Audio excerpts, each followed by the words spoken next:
Bueno, si les parece podemos ir arrancando.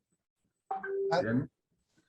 Bueno, les damos la bienvenida a todos a este tercer y último encuentro de este ciclo de conferencias que venimos haciendo desde el principio de este cuatrimestre, que titulamos El abordaje metodológico de objetos de estudio, el caso de la Compañía de Jesús y sus misiones.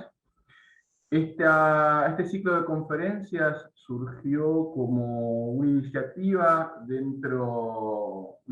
podríamos decir, pandémica, dentro del seminario que hace 2 años que viene dictando la profesora Marilena Imolesi sobre la circulación de saberes dentro de las misiones de la Compañía de Jesús. El año pasado, junto a la profesora Molesi y Fabián Vega, que también nos acompaña, en el seminario invitamos a algunos colegas de manera informal para charlar con los estudiantes. En este sentido también es necesario recordar que en esta conferencia están asistiendo, además de un público abierto, muchos estudiantes del seminario. Fuimos invitando a colegas para que expusieran sus temas en el contexto del seminario, y este año nos pareció, también aprovechando las pocas bondades que tiene la virtualidad, nos pareció interesante formalizar todo este circuito de charlas e invitar a nuevos colegas también a charlar con nosotros. Y en este sentido ya hemos tenido el gusto de escuchar a Guillermo Wilde hablando en torno a la historiografía de las misiones jesuíticas, y también a Paula Hoyos Hattori hablando sobre las misiones jesuitas en Japón y las fuentes para su estudio. Y en esta ocasión nos acompaña Eduardo Neumann, que va a hablar sobre la cultura escrita dentro de las misiones guaraníes.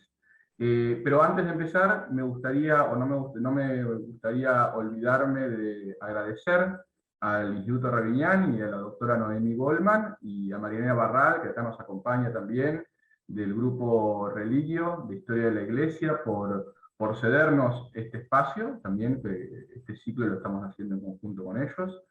Y bueno, me tocaría entonces presentar a Eduardo Neumann, que es profesor del departamento y del programa de posgrado de Historia de la Universidad Federal de Río Grande del Sur.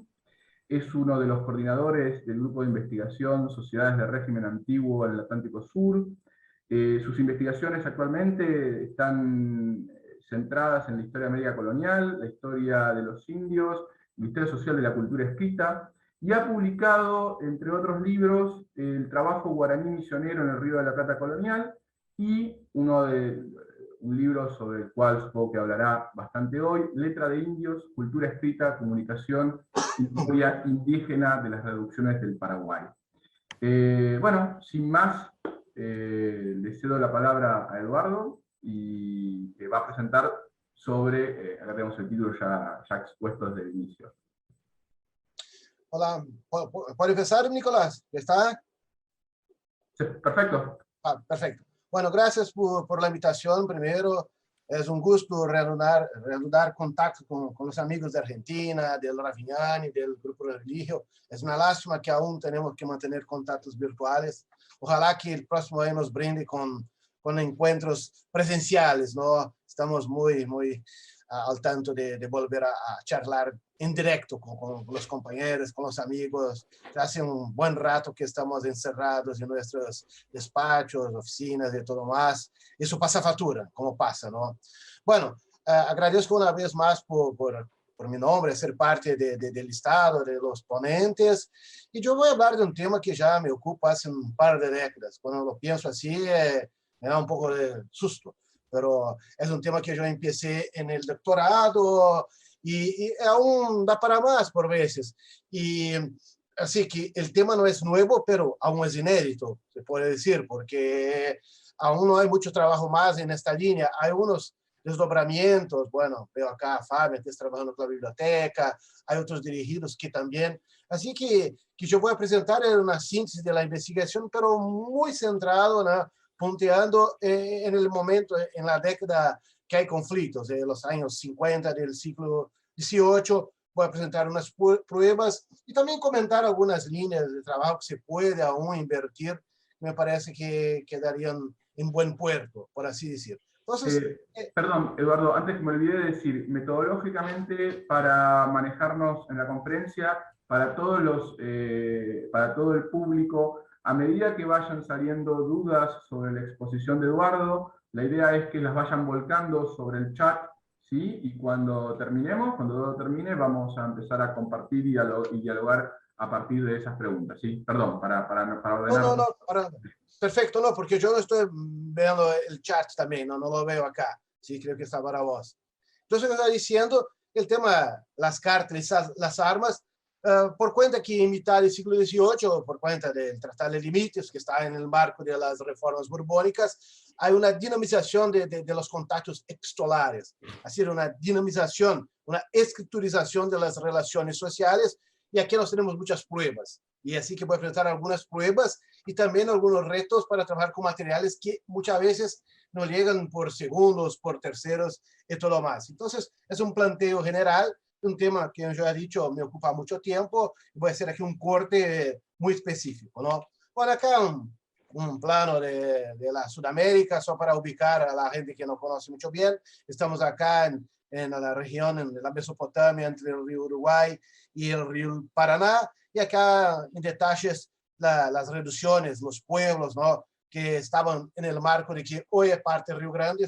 Siempre es bueno decir eso, ¿no? Buena parte de la historia del sur de Brasil, sobre todo de la provincia donde estoy, hacía parte de historia de América colonial.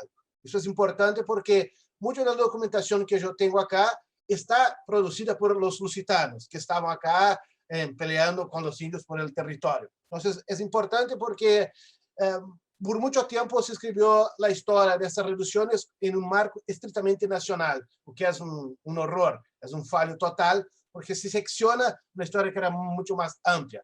Por suerte, con los años 90, con el tema del Mercosur, la integración regional entre las academias se ha desarrollado mucho. Por ahí no es más una novedad, pero siempre es bueno enmarcar a la gente que está desde afuera. Bueno, voy a hablar entonces del tema de la escritura, cómo ingresa, y es importante subrayar, ¿no?, que esta conquista del alfabeto ha sido muy importante para incluso el éxito de las traducciones. No que los indios ya supieran escribir, no, no ese es el tema. Hay que estar muy claro que voy a trabajar en el marco de algo que nos presenta la idea de Jack Good, ¿no?, que de la razón gráfica, ¿no? En otros términos, esta idea de la domesticación del pensamiento salvaje. Es decir, una sociedad que no tenía ninguna forma de escritura, ninguna, ni otros marcadores, bueno, tenía sus grafismos, pero no tenía una escritura, hace este paso de la oralidad para un mundo donde la escritura va a ser importante y va a incluso cambiar la manera de moverse por las tierras, por el mundo y los contactos como un todo, ¿no? Entonces, como estaba diciendo, hay que tener muy claro que esta evangelización hacía parte de las estrategias de catequesis, ¿no? Entonces, sí se puede decir que la pluma y el rosario estaban par a par, pero lo que pasa es que aún hace falta más estudios que profundicen esas apropiaciones, es decir, los usos inventivos. Esta categoría de apropiación que es de Michel Certeau, después la trabaja o retrabaja Chartier. La idea sencilla acá es el consumo cultural. Una cosa es que la gente aprende a hacer con la escritura, otro es el uso que lo se destina. Esta es la apropiación. Ese es un término muy importante. Así como estoy diciendo, hace falta más trabajo que pueden valorar el impacto generado por la introducción de la escritura y sociedades que eran, entre comillas, ágrafas, que no tenían un sistema notarial.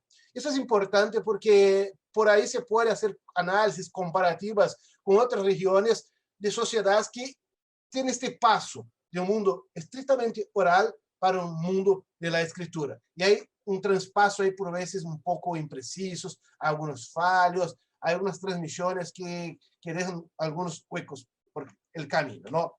Bueno, y es verdad que la Compañía de Jesús, que empieza su trabajo evangélico en la costa del Brasil, y ahí tiene un contacto inicial con este tronco del tupí guaraní, a donde empieza esta diccionarización, esta gramaticalización, o sea, cuando pone bajo escritura lenguas que estaban en su oralidad.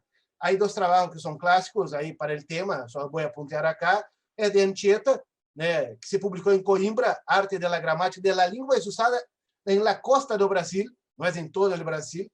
Es importante ese dato, porque cuando se habla en Brasil en siglo XVI, tenemos la costa de Brasil, no hay el país Brasil. Eso es importante también para no tomarse como anacrónica la idea de que estaba todo dibujadito. Y el otro material importante, ese sí es un tesoro, es re importante, el arte y vocabulario de la lengua guaraní de Montoya. Sin olvidar que los primeros retos que han enfrentado con el tema del guaraní han sido los franciscanos, sobre todo Luis de Bolaños para finales del siglo XVI. No se puede olvidar, borrar de la historia todo el trabajo inicial de los franciscanos que estaban cerca de Asunción. Bueno, entonces, lo que estamos punteando acá, esta es la idea que nos presenta Montoya, la conquista espiritual. Y esta conquista espiritual solo se iba a concluir cuando se construyeron categorías que no existían en el léxico indígena. Hay palabras que no habían en la lengua guaraní, los días de la semana, los numerales y el trabajo propiamente dicho también. Entonces, hay que inventar categorías, pero en inventarse categorías no es imponérselas. Hay que compartir la idea con aquellos que están escuchando. Y ese trabajo los jesuitas lo hicieron con gran primor, porque cuando empiezan su trabajo gramatical, su reducción lingüística, ya había una experiencia previa en la costa de Brasil y en otras regiones de Sudamérica. Así, cuando arrancan los jesuitas, ellos no son los primeros, ellos son una orden que ya tenía como un parámetro, como un punto de comparación, los desafíos, los retos y lo que había pasado en México, en Mesoamérica, en los Andes y en la costa de Brasil. Así que cuando empiezan ya tienen una experiencia por intermedio de las demás órdenes religiosas. Ese es otro punto que hace una diferencia. Así que tenemos claro que estos instrumentos de conversión, ¿no? Conlleva esta coextensividad entre catecismos y gramáticas. Pueden ser utilizados para las dos cosas a la vez.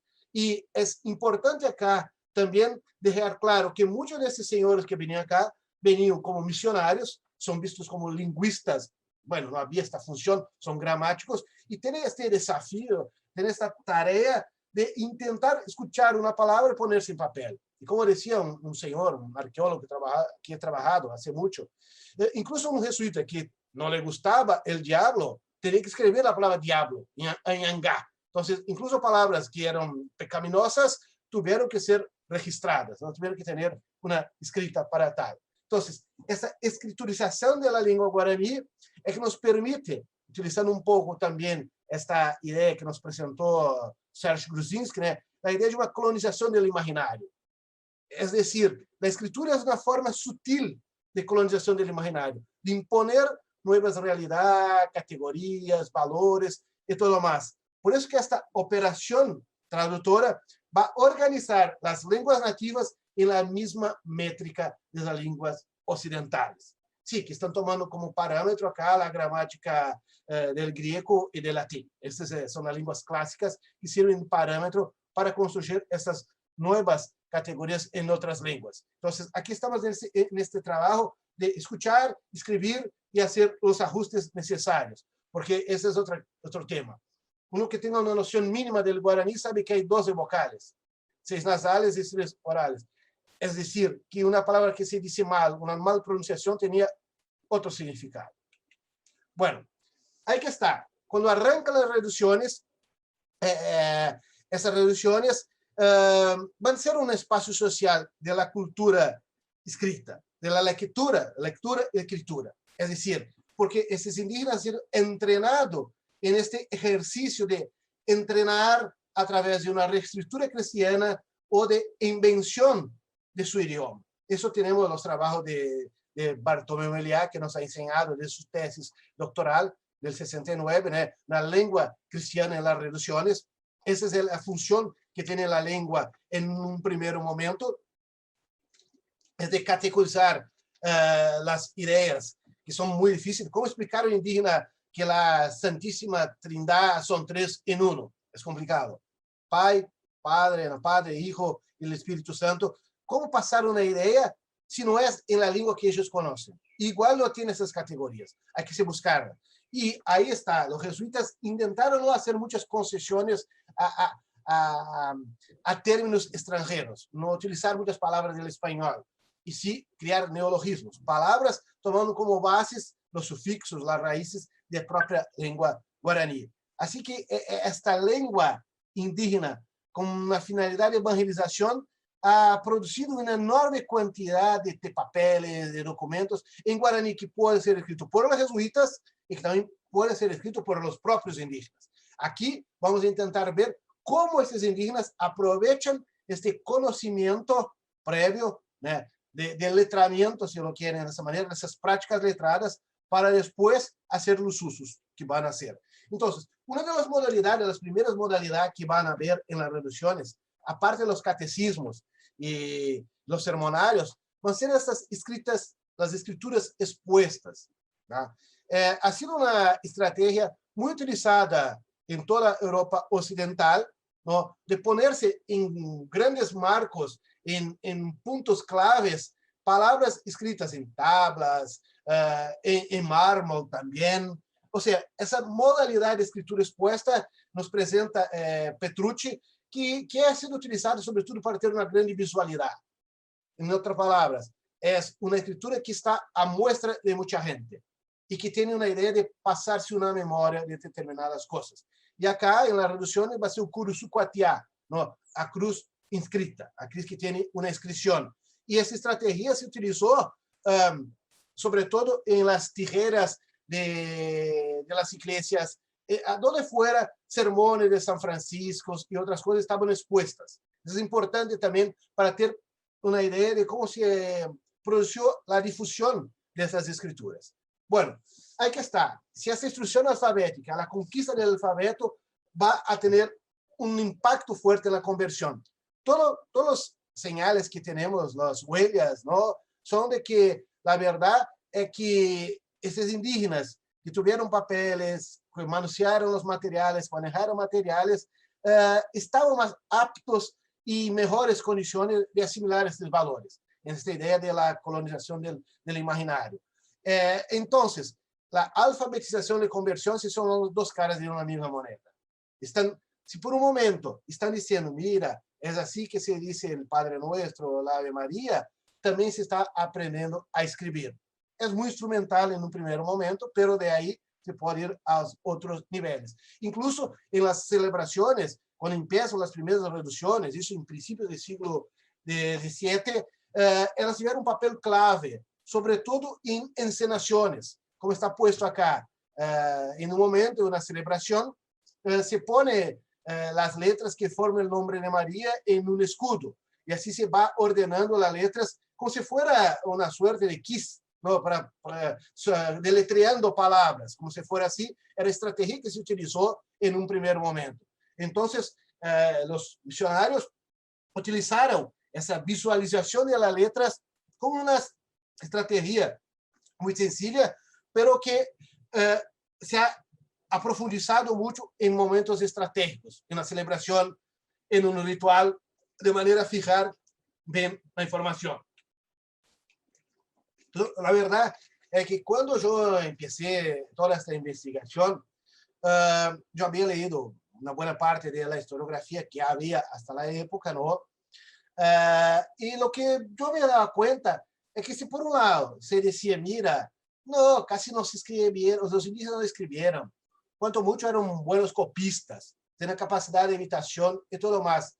Pero poco a poco me di cuenta de que había muchos papeles que tenían la letra de los indios, ¿no?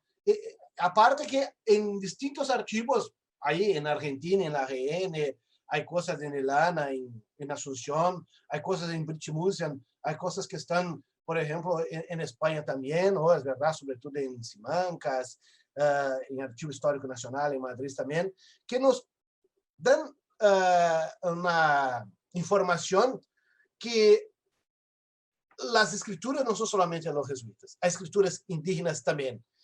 Aparte de isso, há problemas de uma familiaridade destes indígenas que se queda plasmada nesses papeles, e não são poucos.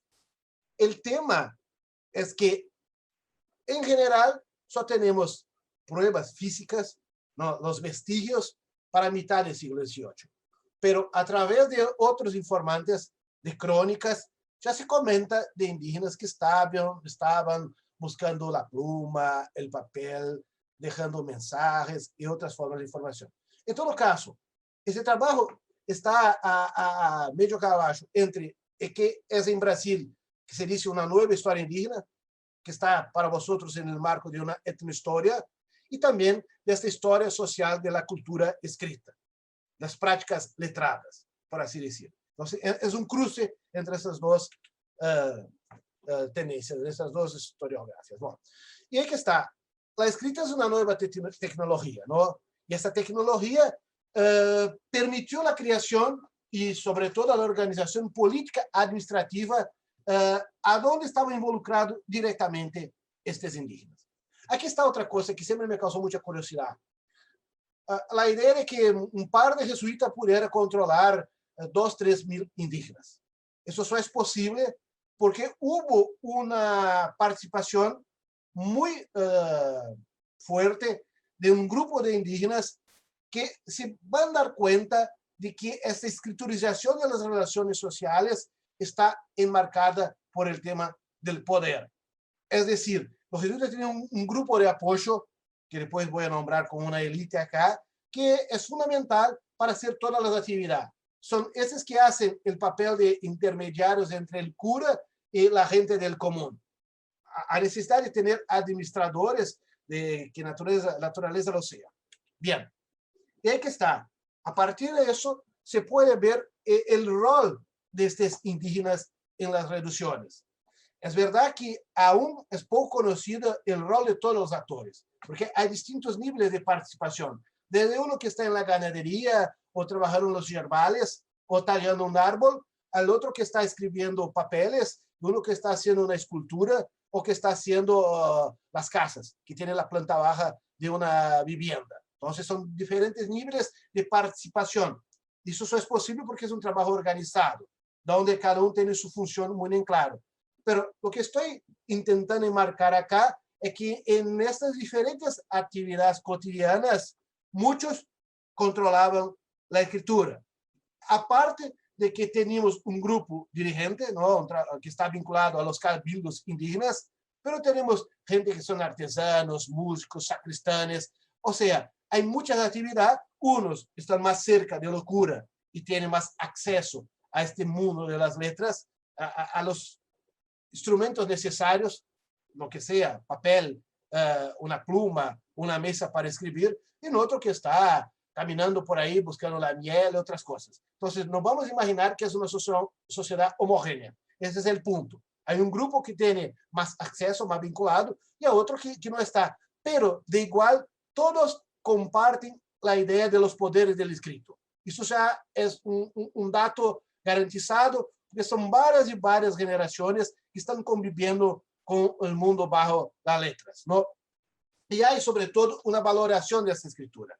Es un elemento de prestigio, se puede decir, sobre todo porque vamos a ver que esas funciones se van expandiendo, se van detachando más, van teniendo gente más especializada y muchos van a estar volcados a un trabajo muy específico. Y, sobre todo, la idea esta de burocracia, que hace parte de este mundo hispano. No vamos a olvidar del rey papelero Felipe II, ¿no? que gobernaba a través de las mensajeras. Entonces, hay que tener muy claro que estamos en el marco de una sociedad de antiguo régimen, pero sobre todo la fuerza que se ha presentado el siglo de oro.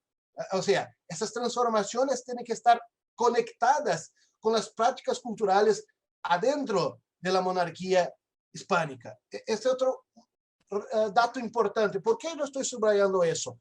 Porque por veces trabajamos mucho en una idea. La historia moderna como historia de Europa y la historia de América como si fuera algo aparte.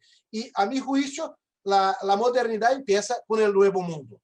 Y esas conexiones culturales, basta que uno sepa escribir para enseñar al otro, por tanto, se hace presente en las dos orillas del Atlántico. Por ahí que quiero dejar muy claro esa información. Entonces, la presencia de los papeles hace que sean fuente de prestigio social, incluso político. Vamos a ver en varios momentos claves, en determinados episodios.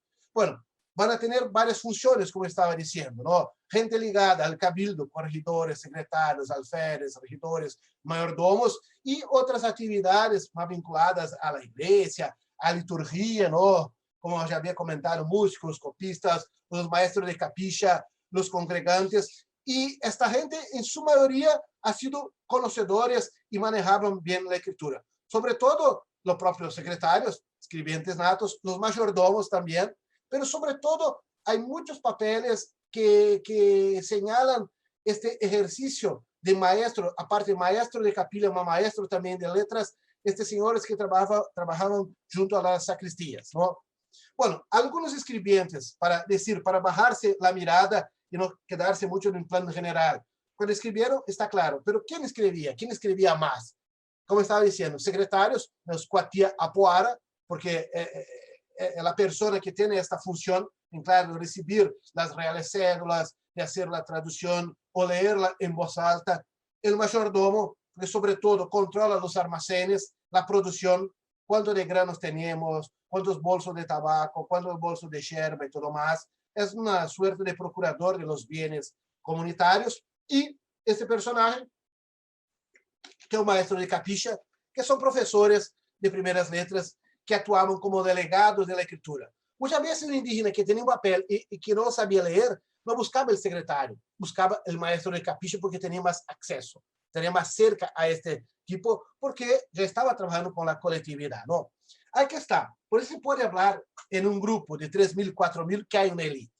É complexo dizer que em um grupo de 300 pessoas se pode dizer que tem uma elite. Es un grupito aparte, pero en una reducción, en la orden de millares, hay la necesidad de una especialización de los quehaceres. Y ahí que está. Vamos a ver que se forma una élite, incluso creo que Guillermo comenta que alrededor de un 10%, puede decir que hacen parte de esta élite. Lo que estamos intentando ver quién son estos señores, estos principales, quién son estos indígenas. Vamos a ver que ni todos son, no es un talento hereditario. Vamos a ver que hay diferentes niveles de reclutamiento. Pero en términos generales, se puede decir, y hay alguna constancia en este tema, que hay tres niveles. Vamos a ver tres niveles. Los caciques, los morobichaba, los tubichaba. Estos han sido los primeros que van a aceptar vivir en reducción, en este nuevo espacio. Y van a tener el título honorífico de don y van a ser parte de esta nobleza que está inventada. No había este nivel. Hay que tener claro que en la sociedad guaraní la distinción, el liderazgo se daba por cualidades personales, la oratoria, el liderazgo, el prestigio y todo más. Pero los caciques han sido valorados en este arranque. Después tenemos un otro grupo más especializado, más por el talento, que yo voy a, en términos generales, tomar como los administradores, tanto de los temas políticos, económicos, culturales y territoriales, ¿no? Que trabajan controlando las estancias y todo más. En otro grupo que está más conformado por su virtud religiosa, ¿no? Está más vinculado a la iglesia y todos los quehaceres. Incluso muchos hacen parte de las congregaciones. Entonces, por acá tenemos tres niveles. No quiere decir que todos sepan escribir, pero siempre hay gente que sabe escribir entre ellos. Eso se ve claramente porque por veces un corregidor no sabe escribir y lleva un papel al otro y lo pide, me lo lea. Estamos hablando del tema de delegación de la escritura. Pero vamos a más. Estoy hablando que no es, tampoco está tan apartado un nivel del otro. Puede ser que un individuo haga parte de las tres. Un ejemplo que siempre se utiliza, porque es fantástico, es el trabajo de Nicolás Yapuguay, ¿no? Porque había una imprenta en las reducciones, no voy a tratar de ese tema, pero hubo una imprenta en principio del siglo XVIII, ¿no? Y este indígena, como dice acá, produció una obra bajo, ¿no?, la dirección de un jesuita de la orden. Probablemente Nicolás Yapuguay era un cacique, hacía parte del cabildo y también era músico, porque no se sabe. Entonces, como se ve, puede ser que un individuo esté en los tres grupos, y ese tenía más vínculos, sería un devoto, sería un cristiano más fervoroso, ¿no? Bueno, aquí un listado de la biblioteca, de eso no voy a hablar, tenemos ahí ya un trabajo mucho más detallado de Fabian, acá só para puntuar que había bibliotecas y que habían libros también, porque algo importante tener claro que este tema de la escritura está muy vinculado, están en el marco de una sociedad urbana, es decir, tú no vas a tener gente en el monte, no vas a tener gente en la selva escribiendo a la larga. No, eso hace parte de una cultura más urbana. Y esas reducciones son ciudad, ¿no? Se dicen aldeas, reducción, pueblos, pero tiene una estructura idéntica a la ciudad. Entonces, el espacio de difusión es el espacio urbanizado, ¿no? Bueno, y exactamente estos señores, estos indígenas que hacen parte de controlar la reducción, que compone esta red de autoridad, porque son los que están encargados de gestionar los temas internos, el control de las actividades y del orden urbano. Tenemos las milicias indígenas que han peleado en la frontera, luchado con los portugueses en la colonia del Sacramento, pero también tenemos un grupo que se va a antagonizar, así, que son los caciques, que eran los que tenían el poder en el principio, y después un otro grupo que van a ser el reclutado a través de sus cualidades. Entonces, por vez de haber no caciques que tienen su poder, muchos van a ser después corregidores, más vinculados a los jesuitas. Entonces, es un grupo que tiene varios niveles de inserción en el control del espacio. Bueno, la verdad que dos eventos marcos claves en la historia esta de las reducciones, una historia de siglo y medio, pero podemos enmarcar dos momentos así donde hay una profusión, donde hay una epidemia de la escritura, para utilizar un termo de moda. Estamos en una epidemia, hay un surto escriturario, si quieren, que se toma, que se contagia a la gente, ¿no?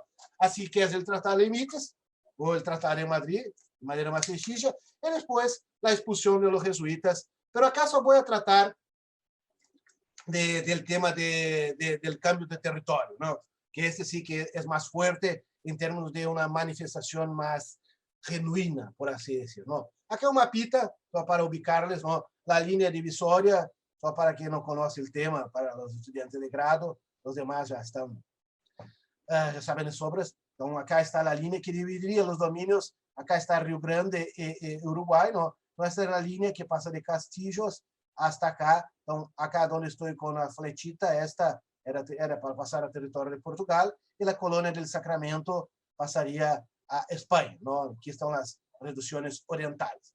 Bien, ahí que está el tema de la guerra y la escritura. Yo estoy trabajando en el marco de que estos eventos están muy presentes como una manifestación de un alto gobierno indígena. Así que tras la firma de este tratado, estalló esta rebelión, esta guerra. Bueno, tenemos el trabajo también del día 4, ¿no? Rebelión y guerra en las fronteras de la Plata, ¿no? En todo caso, esos episodios van a ser después conocidos en la historiografía como guerra guaranítica, pero en las fuentes figura como función militar, ¿no? El término más recurrente es función militar. Y que en ese momento, esta élite indígena, esta élite letrada, tomó la pluma para escribir sus argumentos en contra de la permuta. Y así que nos vamos a ver que los papeles sirvieron para una forma de autogestión en buena medida. Así que empieza el alto gobierno indígena. Primero hubo una batalla de los papeles, después la pelea, la guerra, concretamente. Bueno, esta reacción escrituraria indígena se nota muy en claro, porque muchos jesuitas que estaban junto a los indígenas, Bernard Dunsdorf y otros más, hablan que día y de noche volaban correo entre las reducciones. Es decir, que cualquier novedad, cualquier noticia que llegaba al territorio, pasaban a escribir una cartita, un billete o algo más. Y aparte de eso, también escriben a las autoridades de Buenos Aires, el gobernador de Buenos Aires, diciendo por qué no iban a dejar sus tierras y todo más, que estaban muy preparados para defendérselas. O sea, acá, en estos papeles, van a manifestar una clara conciencia de las obligaciones, son vasallos del rey, pero que también tienen derechos que están garantizados por las reales cerdas. Y uno de los documentos que surgen, que está sí en Simancas, y aquí está un punto, gente. ¿Por qué yo puse el título de Entre cartas y la guerra? Porque la gran cantidad de documentos que tenemos es porque hubo un conflicto, una guerra, y esos papeles han sido enviados a archivos de la monarquía como una prueba de la oposición indígena. Si no fuera un evento de una gran magnitud, quizás ese documento no había sido conservado. Así, una cosa es producir papeles, otra es de conservarse. Y uno que está trabajando con este tema de la cultura escrita tiene que tener muy claro que lo que se conserva es una pequeña parte, muy ínfima de todo lo que se ha producido. Entonces, acá nós vamos a ver un documento que escribió el Cabildo de la Reducción de San Juan Bautista exactamente al padre comisario. Porque en este momento del conflicto nós tenemos tres plenipotenciarios. Gómez Freire de Andrada, por el lado lusitano, Marqués de Valdelirios, por de España, y Lope Luis Altamirano, como plenipotenciario de la Compañía de Jesús. Exactamente al país comisario, como está puesto más arriba, el país comisario, que los indígenas de San Juan escribió una carta larga. Y acá, si uno mira con detalle, va a ver acá, ano 1716. Después, hay otros datos también en la carta que está firmada por los principales. Y ese documento se envió con algunas traducciones, con borradores de traducción para España. ¿Por qué? Porque los funcionarios del rey que estaban acá decían, mira, nós estamos haciendo nuestra parte. Pero los indios están algo revoltosillos. Y vamos acá a presentar las pruebas de su posición. Nós estamos haciendo nuestro trabajo, pero hay un problema acá muy concreto. Oposición indígena. Entonces, este es un papel que escriben los cabildantes al pai comisario. Entonces, hay documentos de indios a un jesuita, pero al principal, al plenipotenciario. No es un cura de la reducción, pero es una autoridad mayor. Bueno, cuando yo empecé esta investigación, yo tenía noticia de pocos papeles hasta entonces. Tenía las famosas 7 cartas, que voy a comentar un rato, pero a poco me di cuenta de que habían por lo menos varios niveles de papeles. No estoy hablando ahora de una tipología, de hacer un rol de estos papeles. Estoy hablando que ha visto que tiene distintos usos. Uno, conectarse, contactar las autoridades hispánicas, el poder colonial.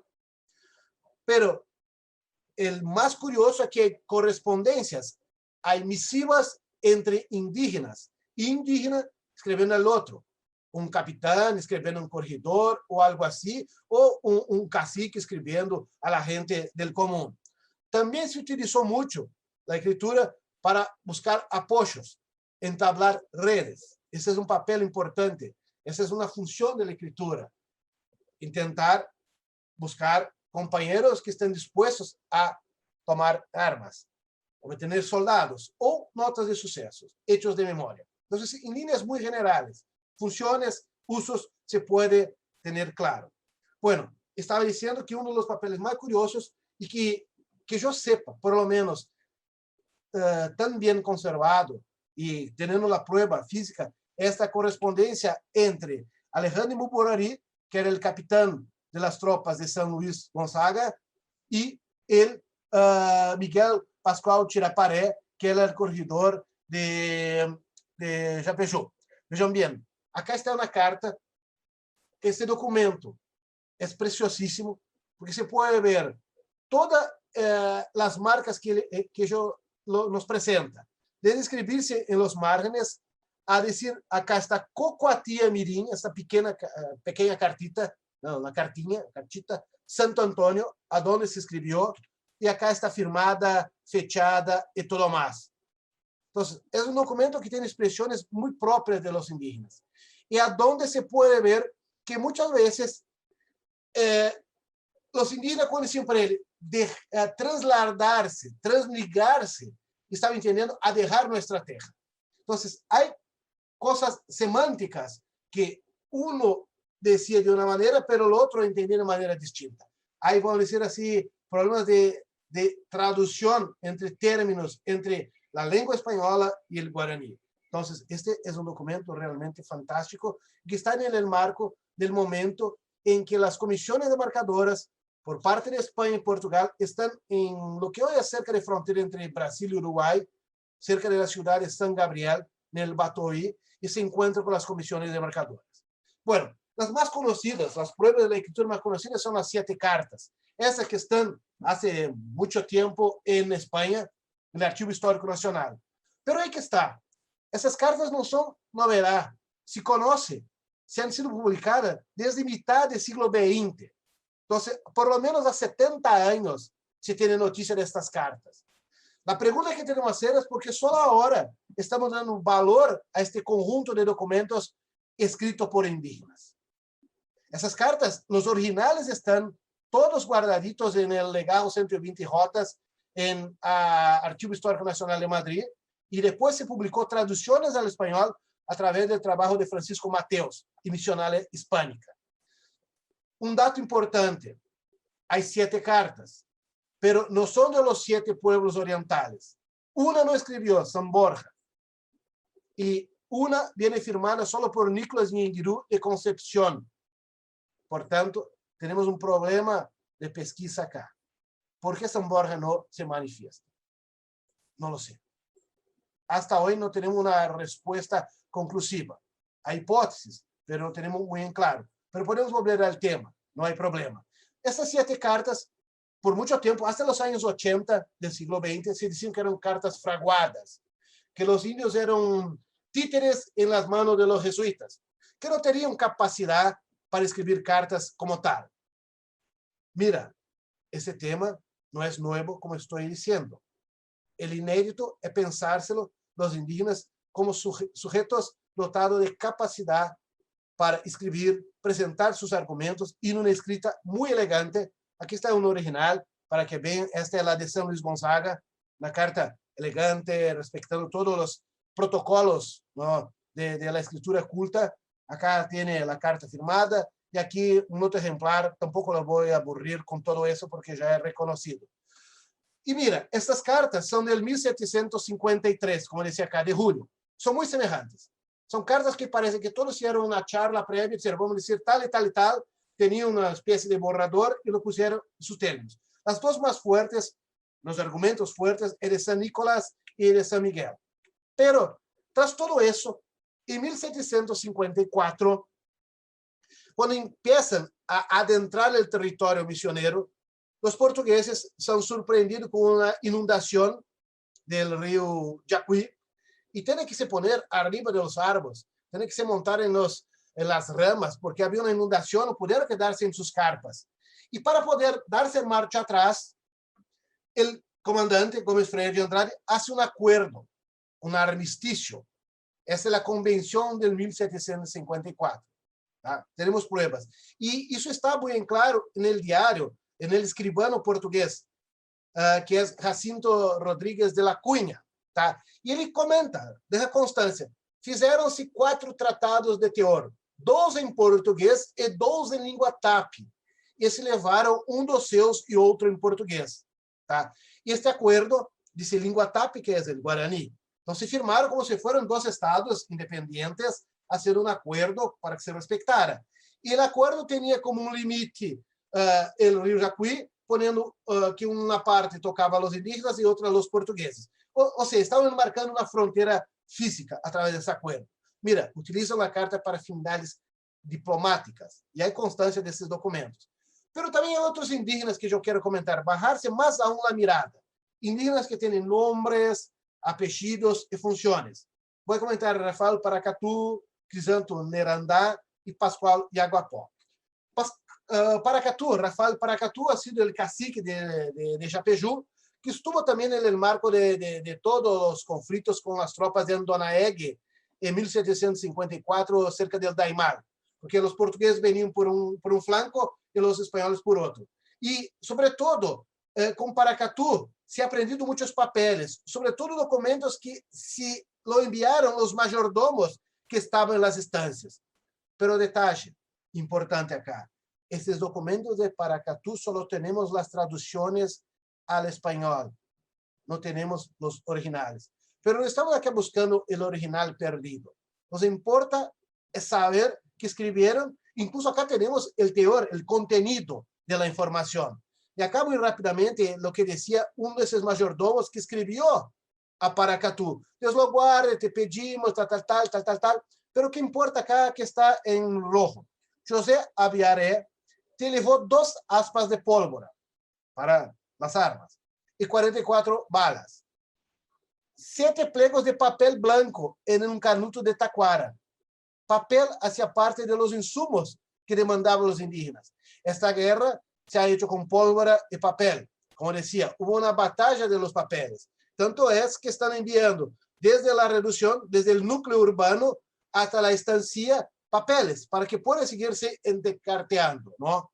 Pues bien, un otro sujeto fantástico, y este personaje, yo tuve una dirigida acá, Marina Gris, que ha hecho una maestría sobre solo los papeles de Crisanto Nerandá.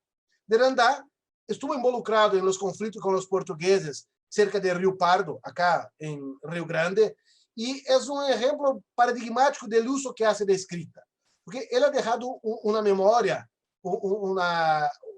casi por decir así, un relato autobiográfico do que ha pasado cuando estuvo prisionero, cautivo de los portugueses.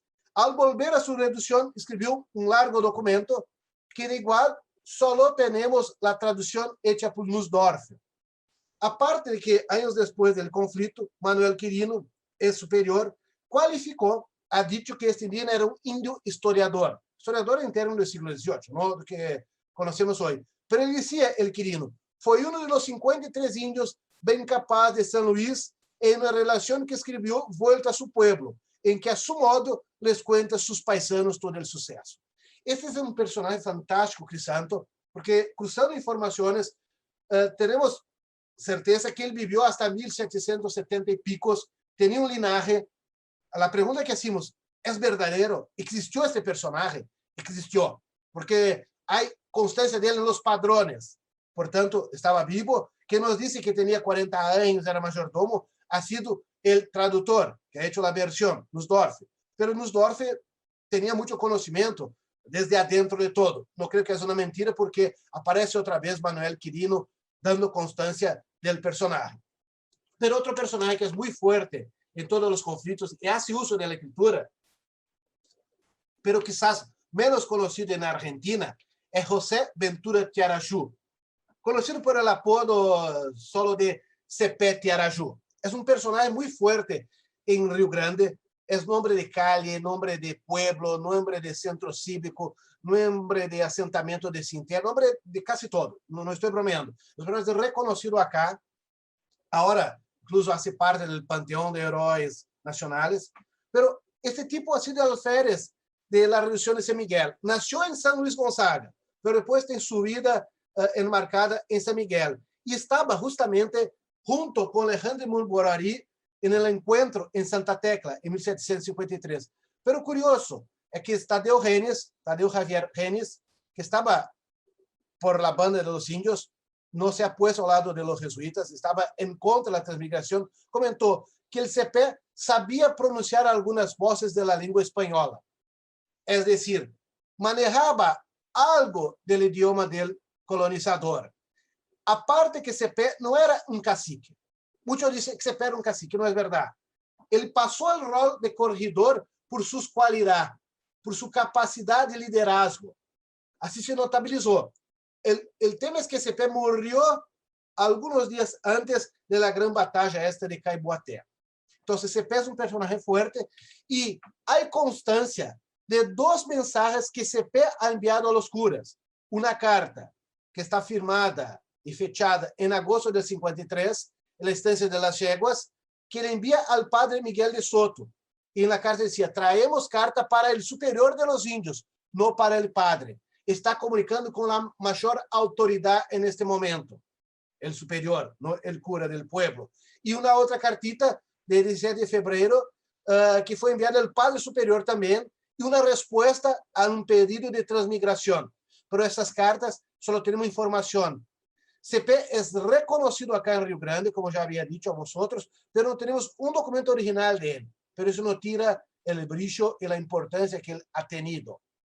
Y sobre el CP, un otro dirigido acá, Rafael Burda, ha hecho una maestría, porque es un mito CP, es una leyenda, pero hay pocos trabajos históricos sobre el CP, y él está por todas las fuentes. Se busca cualquier momento entre 1753 hasta febrero de 56, por casi 3 años, CP está siempre mencionado. El capitán CP, el líder CP y otras cosas más. Pero es importante, es un tipo que se ha hecho liderazgo por los sucesos que tuvo al enfrentar a los portugueses. Bueno, acá un planito para que tengan idea de lo que estaba diciendo, ¿no? Por acá salió Gómez Freire de Andrada, desde Río Grande, la villa del Río Grande, va por las orillas de la Laguna de los Patos, el Río Jacuí, y acá tienen que dar marcha atrás por cuenta de la inundación. Y por acá estaba yendo Antona Egge, y al llegar hasta el Ibicuí, también por el tema de las inundaciones, da marcha atrás y están los sucesos donde se pasó con Paracatú. Al mismo momento están aconteciendo esos hechos y siempre hay papeles. Y un documento muy curioso es que el año de 55 casi no hay producción de documentos. Es el momento de se reorganizar las tropas, porque se han dado marcha atrás los ejércitos ibéricos, recomponer fuerzas, pero un indígena chamado Pascual Yaguapó, mucho de la resistencia parte de San Miguel, ahí está más organizada, y es un documento curioso que tiene como un título Argumento que los indios deben presentar a los españoles. Miren que están haciendo una distinción entre españoles y portugueses, porque tem muy claro que son vasallos del rey de España, no de Portugal. Y es una suerte de instrucción que dice, para los indios que han de avistar con los españoles, le pongo a vista que han de decir los indios porque no hayan los cabildos y todo más. Es una instrucción para que no sean, no caigan en trampas por parte de esos señores que pueden ofrecer una gorra, pueden ofrecer una prenda, una vestimenta, cualquier cosa para permitir que eso lo pasara, para que no sean negocios. Entonces, este indígena, Pascual Yaguapó, utilizó la escritura no para una oposición, sino para una instrumentalización, para pasar informaciones. Bueno, tras todo eso, después de la vergüenza que ha pasado los portugueses y los españoles, aparte que había mucho miedo, eso está muy comentado en la documentación por parte de los comisarios ibéricos, que los indios vinieran a formar causa común, o sea, que se juntaran todos los indios contra los demarcadores. Eso no pasó, no, todas las reducciones no se han involucrado de la misma manera, pero las reducciones orientales, incluso algunas que no iban a perder sus núcleos urbanos, han llegado a un acuerdo. Ese acuerdo decía muy claro que iban a defender el territorio, luchar hasta la muerte, que iban a buscar apoyo de los indios infieles, sobre todo charrúas y minoanos, ¿no? Y sobre todo que el CP estaba en el comando de las tropas, que CP iba a ser el líder. Y aquí es importante marcar que CP es un líder que se hace por su capacidad, por su acción militar. Enquanto hay otros liderazgos, como por ejemplo Ñeguirú, que era mucho más por reflexión y no era un hombre de armas. Entonces tenemos por veces hombres de armas y hombres de letras también, liderazgos con diferentes actuaciones, ¿no? Bueno, lo que pasa, en febrero, en el día 7, hay una pelea menor en la que murió Cepete y Arajú. ¿Cómo lo sé todo eso? Porque los indios han dejado constancia. Esa es una polémica. ¿Cuántos han muerto? ¿Cuántos estaban involucrados en la pelea? ¿Cuántos han pegado en armas y todo más? Nos tenemos una versión indígena, algo que yo puse el nombre de epitafio guaraní, que esta cruz que sigue las mismas estructuras de la escritura expuesta que yo les había comentado y ponen en claro un texto que está en guaraní, pero yo tengo la traducción porque esta cruz solo ha sido ubicada, se encuentra ella 3 años después de los conflictos. Entonces, la batalla esta de Caiboaté en 10 de febrero, por esta cruz solo vas a encontrar 3 años después, cuando vuelve la primera partida demarcadora para concluir el trabajo. El texto en guaraní se puede incluso leer sin mucha dificultad, porque utiliza muchos términos en castellano. Aquí nos tenemos, año de 56, 7 de febrero, Pibe Omanhô, morreu em Guarani, Corregedor José Ventura Tiaraju. Ou seja, el 7 de febrero morreu Cepé Tiaraju. A 10 de febrero, Oicó Guarani Guaçu. Ou seja, houve uma grande guerra, Guarani Guaçu, el martes. E nesta pelea estuvieron 9 tabas, 9 reducciones de Uruguay. No dicen aldea y tampoco reducción, taba, el local donde estaban todos, donde se reunían, ¿no? Y sobre todo, 1.500 soldados, ¿tá? O sea, 9 reducciones. Acá han muerto 1.500 soldados, pero no solo soldados, los Moro Bichareta, los principales, los demás líderes que estaban acompañando a los soldados, y que murieron también, o Manó, y que esta Curuçu Coatia, né, Curuçu Marangatu, Cruz Sagrada, ha sido puesta el 4 de febrero por Miguel Mairá y soldados. Então, acá tenemos una información que se ha producido por los propios sujetos que estaban en el frente de batalla. 1.500, 9 reducciones, no 7, como se dice normalmente, 3 de la otra orilla, San Javier, Santa María Mayor y Concepción también, y las 6 de la banda oriental, menos San Borja. Entonces, para que tengan una idea, es una información desde adentro, que es importante porque tiene toda esta carga del valor que da la escritura, pero ella también es una manera de prestar un homenaje a aquellos que cayeron en campo de batalla, ¿no? Pero esto no es el epílogo. Con lo que pasó en Caiboaté, la batalla de Caiboaté no es el epílogo. Hay un nuevo momento que se van a enfrentar con los ejércitos coligados. En las fuentes de las autoridades se habla en reencuentro. Es un encuentro que en el paso del Chinuibí, ¿tá? En 3 de mayo hay un reencuentro entre los ejércitos coligados y esos indios rebeldes. Y lo sabemos porque hay constancia en las notas que nos ha dejado Francisco Grael, el escribano por la parte de España, y Jacinto Cunha de Portugal, como decía. Y comenta que han comparecido en torno de 1.500, 2.000 indígenas. Pero hay un detalle acá. Y dice eso. Los indios volvieron y dijeron, mira, nos hemos perdido la batalla de Caiboaté porque casi todos eran infantería. No tenemos caballo, no había caballería. Y dejó muy en claro que la principal diferencia es que ahora no vinham a pé como da outra vez. Y se comenta muy en claro que estaban con muchos caballos. Tentar hacer una trampa en el paso del río Cheruí, poniendo algún cañones para impedir el paso. Pero después de los primeros estrondos, los tiros, se despistan todos. Bueno, la verdad es que las tropas ibéricas están en marcha, intentando llegar a las reducciones del corazón, a los núcleos urbanos. Están cruzando la pampa, cruzando las campañas acá, que decimos las coxillas, ¿no? Pues bien, lo que pasa, muchos están muy preocupados, porque ahora van a ocupar nuestras iglesias, nuestros pueblos, y dejan varios avisos diciendo, mira, vosotros tenemos que respetar nuestra voluntad, senão van a ver la fuerza de las armas. Pero algunos dejaron cartas para los demás, que no vamos a leer la larga carta, pero son cartas avisando, pero sobre todo, al final está puesto, pues habéis de saber que ya los españoles y los portugueses, con todos sus ejércitos, empiezan a apoderarse del pueblo de San Miguel, que se acerca desde el día 3 de mayo.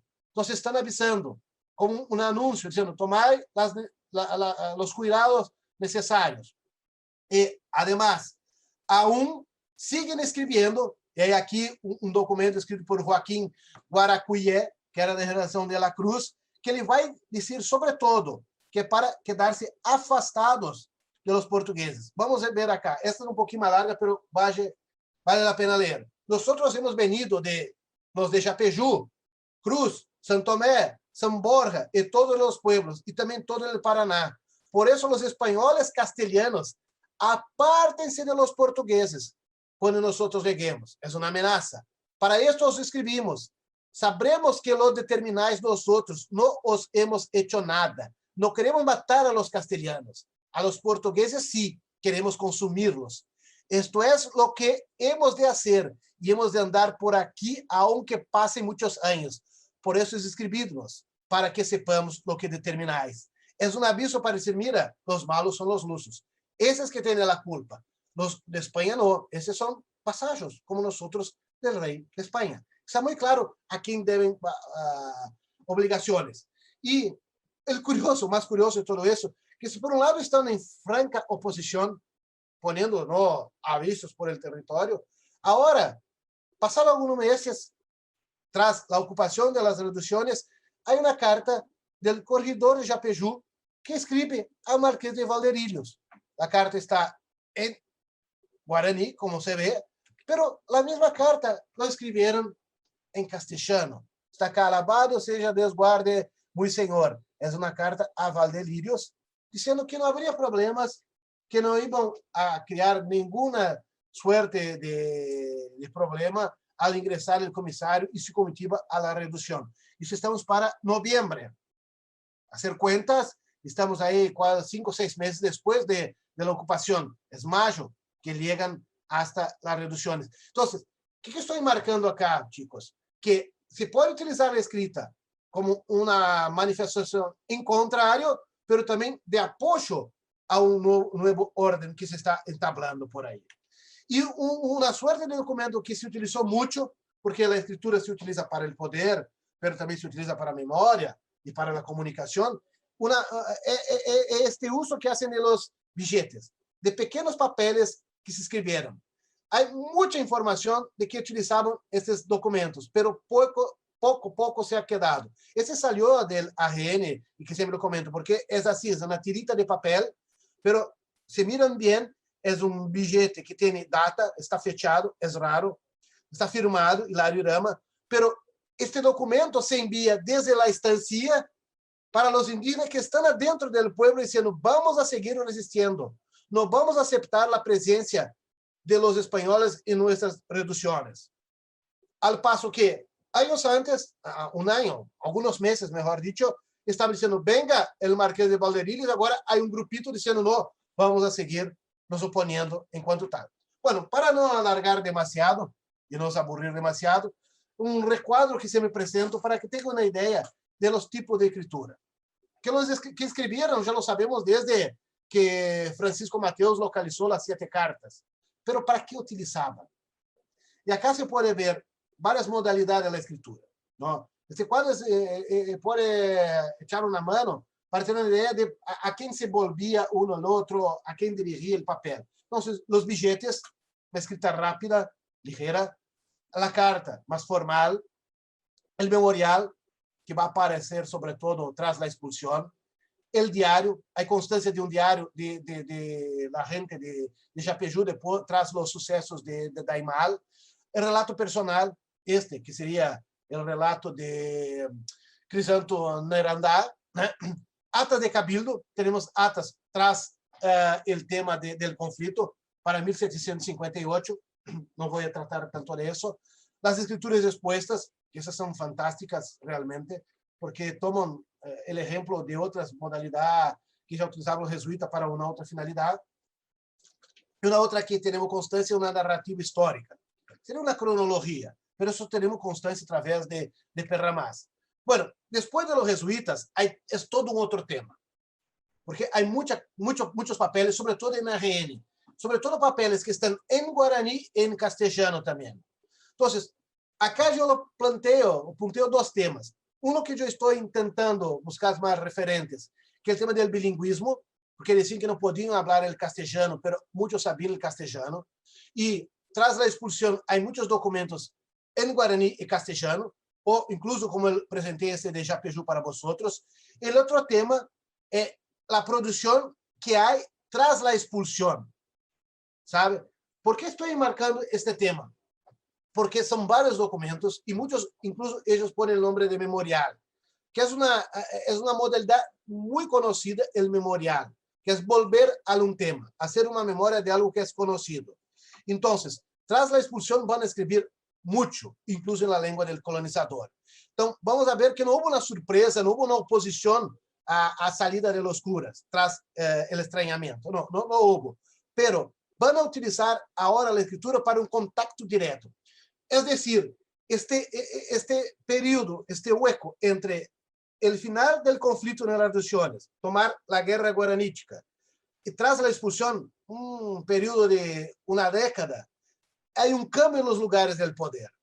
Y sobre todo que ahora van a se dirigir directamente a las autoridades coloniales. Entonces, y una breve conclusión, esta la élite indígena se ha reposicionado y sobre todo presenta muy en claro un dominio del idioma del colonizador. No quiere decir que todos, por lo menos un grupo. ¿tá? Señala el bilingüismo, sobre todo en la comunicación in scriptis. Entonces, como suele ser, hay una actitud política en el uso de esa escritura y sobre todo nos presenta los cambios en los espacios de poder y una región que vivía cambios fuertes y un nuevo tiempo. Miren, como yo había dicho, hay dos momentos fuertes que tiene ese surto escriturario, que es una epidemia la escritura, ¿no? La guerra, el tratado de límites y la expulsión. No voy a presentar estas pruebas, lo presento acá un poco en el repositorio donde yo había hecho la investigación, pero la idea es mostrar cómo a escritura ha sido fundamental para tener como función organizar la guerra. Sobre todo cuando uno va al archivo, encuentra los papeles, es re curioso ver que al revés de los documentos está apuntado así, 40 indios de San Miguel, 30 de San Juan, 30 de San Mártires, hacen recuentos todo el tiempo para ver si tiene un contingente, si tiene soldados para hacer frente al ejército. Tenía un poco de miedo. Y aquí está otro punto. El CP nunca quiso ir a la batalla, nunca quiso enfrentamiento en campo abierto, porque sabía que podría pasar un desastre total. Era un tipo muy listo que tenía claro que no podía medirse fuerzas con un ejército tan armado, porque es un tren de guerra que llega a la región. Carretas y carretas, gente más gente, es algo impresionante como lo ves. Él sabía que los indígenas tenían sus limitaciones. Sobre todo, seguir con la guerrilla, Pequeños focos, intentar por ahí impedir el avance, intentar anulación del tratado, que ha sido anulado el tratado por el del Pardo. Pero me quedo acá y me pongo a disposición para aclarar. Es solo un recorte acá en la investigación, porque la idea es esta, presentar que en el momento de la guerra, y sobre todo, vuelvo a la idea, mucho se ha conservado porque eran papeles de la prueba de la oposición indígena. Y por eso los señores de marcadores que estaban acá han puesto en sus paquetitos y han enviado a España y están perdidos. Por veces puede pasar una semana investigando y encontrar una única prueba. Además, puede llegar al archivo y decir, yo estoy buscando papeles con letra de índice. Que yo sepa, no hay nada de eso acá. Entonces, esa es otra dificultad que uno enfrenta en el tema. Vosotros que tienen la RN cerquita, por veces está en justicia, por veces está en indígenas, por veces está en misiones, por veces está perdido en otros fundos por ahí. Entonces, creo que hay mucho más para investigar por ahí. Algunos trabajos ya están empezando. Así que me quedo muy contento de saber que por ahí pude contribuir para que otros puedan ir más lejos. Gracias. Me quedo acá. Bueno, muchísimas gracias, Eduardo. Realmente ha sido una gran exposición. Además, siempre es bueno, un pequeño chiste, siempre es bueno tener a la bibliografía en vivo. Creo que lo hemos hecho con los tres expositores. Además, siempre coordinamos con las unidades que vamos trabajando en el seminario. Pero más allá del seminario, me parece que ha sido muy interesante para todos. Muy amplio y también mucho más que un gran resumen de tu trabajo de letra de indios. Creo que también hemos podido ver bastante más. Bueno, me parece que ya hay una pregunta en el chat. El resto estamos, por favor, incentivando a que no duden en atosigar, en llenar de papeles virtuales a Eduardo. Acá pregunta Nancy Contreras, dice, con las fuentes escritas debemos tener siempre en cuenta el sesgo subjetivo del que escribe lo que leemos. En el caso de los jesuitas, escribas, traducir, interpretar la lengua indígena para la comprensión y acopiamiento de su cultura. La pregunta sería, ¿ha generado contaminación cultural en los textos que describen costumbres, teología o cultura en cierto grado? ¿Cómo debemos interpretar y utilizar las fuentes teniendo esto en cuenta? Hablando de las primeras fuentes, las que fueron producidas enteramente por jesuitas. Bueno, Es una pregunta que es para un especialista, no en la cultura escrita, pero sobre todo en la lingüística, ¿no? Porque hay muchas expresiones que tienen que ver con haces desplazamiento, resemantizaciones y todo más. Por suerte que hay algunas concesiones, se puede decir porque hay algún parámetro lo que se ha hecho en otras regiones, pero también se buscó mantener muy fiel el guaraní. Como sabemos, Ñandejara, ¿no? Para nuestro Señor. Pero por otra parte también utilizaba el término Dios. Hay momentos en que se utiliza uno o el otro también. Entonces, por ahí es un espacio de negociación. Eso que tenemos que tener claro. Si hay una contaminación cultural, por supuesto que lo hay, pero no creo que tenemos que tomar como una contaminación, pero como este intercambio que hace parte de cualquier cultura. Incluso porque los jesuitas están intentando acercarse al universo del indígena y por vez van a tener que buscar un término que sea creíble por los indígenas. Como por ejemplo, cuando van a pensar el término de la resurrección. ¿Cómo explicar la resurrección? Lo que dicen que los jesuitas ponían en un recipiente una mosca, una abeja, alguna cosa así, así sacudían y tiraban a la mesa. Y los bichos parecían medio muertos. Cuando volvían a la vida decían, mira, ¿cómo se llama esto? Entonces muchos hacen por ensayo también, intentarse acercarse a la cosa. No tenían en claro cómo hacerlo, pero tenían una estrategia por tal. Entonces, por supuesto que en un primer momento van a se imponer algunas categorías. Como yo he presentado la cruz escrita, utilizan totalmente los días de la semana en castellano, pero tenían términos en guaraní, se construyeron términos en guaraní, pero quizás para ellos les parecían un poco útiles y no daban la dimensión de lo que estaba pasando. Y utilizan el sábado, utilizan el martes, pero hay un término en guaraní. Entonces yo creo que tenemos que pensar por ahí que estos intercambios no son solo en un sentido. Los jesuitas también tuvieron que aceptar lo que imponen los indígenas, como los indios solo van después de manejar con más capacidad la escritura para poder también decir, mira, eso no nos sirve más, vamos para un otro término. Entonces, es un juego también que está por ahí, no está pronto desde el inicio. Si lo vamos a ver, por ejemplo, que nos decía que Restivo, cuando presenta sus frases selectas, deja muy claro que lo que decía una reducción en la otra muchas veces no se entendía muy en claro. Aún no tenía una homogeneización de este guaraní. Esa estandarización va a ser algo más para el siglo XVIII. Hasta entonces había muchas marcas aún de cuál era la parcialidad que estaba en la reducción. Se habla que se utilizó mucho el uruguayense, la variante del uruguayense como la que estandarizó, porque se conocía más, estaba más alargada entre todos. Entonces es un movimiento que solo se va a tener muy en claro para 18 algunas categorías más fijas, por así decirlo. Bien, acá Andrés Rojas, un estudiante del seminario de este año, además de agradecerte muchísimo por la presentación, pregunta, en la guerra guaranítica, ¿cuál crees que puede haber sido el objetivo realista? Supongo, no sé si estará hablando Andrés de los escritos posteriores a la derrota, del objetivo realista de los guaraníes. ¿Es posible verlo en alguna fuente, en las fuentes de alguna manera? Bueno, buena pregunta. Yo creo que sí. Yo creo que se puede acercar a este otro de alguna manera. Porque ellos dicen muy claro, oh, mira, el rey está cometiendo un error. El rey va a se dar cuenta que nosotros hemos trabajado siempre para él, hemos sido súbditos, vasallos muy devotos, y sobre todo yo creo que cuando ahora yo presentaba que tenía muy clara la diferencia entre los españoles y los portugueses, que saben muy bien de dónde viene la amenaza y dónde estaban aquellos que los apoyaron también. Yo creo que se puede buscar un poco esta mirada indígena, lo que buscaban, porque si lo ve bien, los indígenas tenían razón. El tratado se ha dado marcha atrás, se ha anulado.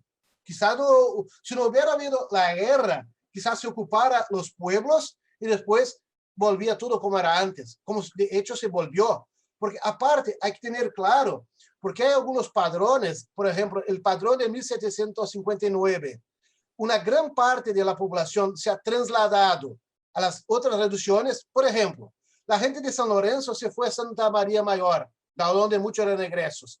La gente de San Borja, que no estaba tan involucrada, es a San Tomé. Pero mucha gente de San Miguel y San Nicolás se quedan en sus estancias, imaginando que la cosa iba a volver a dar marcha atrás. Entonces, yo creo que se puede pensar en algún momento lo que estaban intentando los indígenas. Quizás ganar tiempo, se organizar. Hay otros casos que comentan que indígenas que estaban viviendo fuera de la reducción, concretamente en Buenos Aires, que estaban volviendo a su pueblo, a su reducción, para echar una mano a los demás compañeros también. Estaban intentando a reanudar fuerzas en alguna medida. Y había este miedo por parte de los demarcadores de que se juntaran todos. Muchos dicen, esos indígenas, tras lo que se pasó en 1754, están riendo de nuestra cara. Había este miedo también. Entonces, por ahí yo creo que se puede acercar un poco más lo que pensaban estos indígenas. Alguna cosa. Es verdad que muchos de los documentos que escriben, como era gente muy cercana a la iglesia, tienen muchas esas marcas de una escritura más religiosa. Con el pasar de los años, esta escritura va a ser más laicizada, más secularizada. Hay una diferencia por ahí, ¿está? Pero se ve que utilizan la escritura como una forma de organización, como si fuera un estado aparte, un estado propio, no un estado dentro del estado, no es la acusación a los jesuitas, mas como les están se organizando por cuenta. Y muchas veces dicen a los jesuitas, mira, si tú no quieres hacer la oración, nos podemos dar cuenta de eso también. Cuanto mucho, ocúpate del espiritual, el temporal es nuestro ahora. Entonces, creo que por ahí el liderazgo, tomando el trabajo de Guillermo acá, es un liderazgo fuerte que está por ahí y se puede ver este rol de los indígenas. Hay jerarquías que están siendo respetadas y está muy claro que están buscando anularse el tratado. Ese es el reto que está puesto para ellos. No sé si te contesté, André, pero a la pregunta sí se puede intentar sacar más de las intenciones. Y sobre todo, en este tema, a ver lo que estaban entendiendo y cómo estaban moviendo, estaban se moviendo. Si lo que decían, porque ese tema semántico de la traducción también puede haber llevado a errores, a malentendidos. Bien, hay tres preguntas, una de Valentina Irolo, otra de Josefina Carmel y otra de Franco Blanco, así que vamos en orden. Valentina pregunta si el saber escribir y leer o dominar la cultura escrituraria fue un atributo considerado importante para los liderazgos indígenas y en particular los militares. Buena pregunta, Valentina. Sí, yo creo que ha sido algo importante, en algún momento ha sido, y creo que ha sido un elemento de prestigio.